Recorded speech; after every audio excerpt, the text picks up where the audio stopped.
Good afternoon and welcome to today's news brief. Today is Wednesday, October 12th. After more than 2 years of mandatory use of face masks in all airports and flights in Mexico, the Federal Civil Aviation Agency, AFAC for its acronym in Spanish, published the official announcement that revokes this instruction. The publication was made yesterday with the indication that the new mandate makes the use of face masks optional in both airports and flights. This based on the recent confirmation that transit and waiting areas in airports constitute wide and sufficiently ventilated spaces, while aircrafts use a high-efficiency filtration system that removes 99.9% of microparticles, bacteria, and viruses.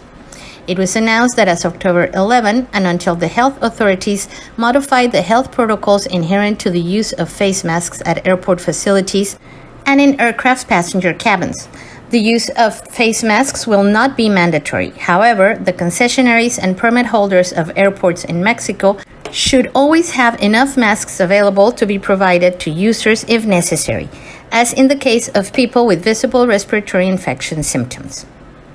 In other news, Lilcy Orsi-Fregoso, executive president of the Los Cabos Hotel Association, reported that the environmental sanitation tax that began to be charged to tourists in September has not had negative comments.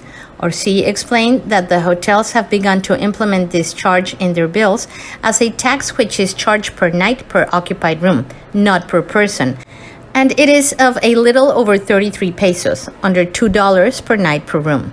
Orsi-Fregoso specified that all hotels are prompt to inform any tourist who asks about this new tax, especially explaining where the income from the taxes are allocated, so that tourists understand that this contribution will bring benefits to the community of Los Cabos, and overall the reaction has been very positive.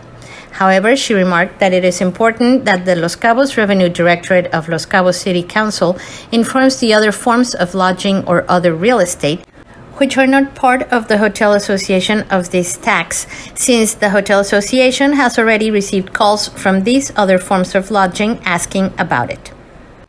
In social news, Edith Jimenez, owner and administrator of Grupo Edith's, demonstrated once again why she is considered one of the most consolidated restaurateurs and businesswomen in Los Cabos, as two of her restaurants received the 5 Diamonds Award for Cocina del Mar, Tres Sirenas, and Edith's. These are the only 2 restaurants to receive this award in Bajacaliforniasur. The awards were presented by Joseph Chinque of the American Academy of Hospitality Sciences. This award is the most prestigious emblem of achievement and true quality in the hospitality and luxury service industries worldwide. All of its recipients are considered to be of the highest quality and worldwide recognition. To celebrate these awards, Señora Edith offered a cocktail and dinner at Tres Sirenas restaurant. The special guests included Los Cabos Mayor Oscar Lex Castro, along with Jimenez's relatives, business partners, and friends, including businessmen from the area, presidents of chambers, associations, and institutions. And in news brought to you by Gringo Gazette, Los Cabos Mayor Oscar Lex announced a plan to build a 7-kilometer, that's a little over 4 miles detour between Cerro Colorado by the Transpeninsular Highway and the toll road. According to this publication, this new stretch of highway will help ease traffic along the tourist corridor and eliminate traffic jams in case of traffic accidents.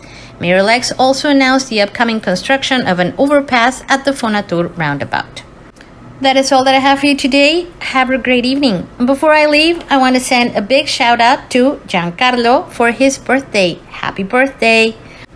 And before signing off, I'd like to remind you to follow cabomilnews on Facebook and also tune in on Sunday at 6 p.m. for another edition of Cabomilnews and Community Update with Corey Riggs and Claudia Velo.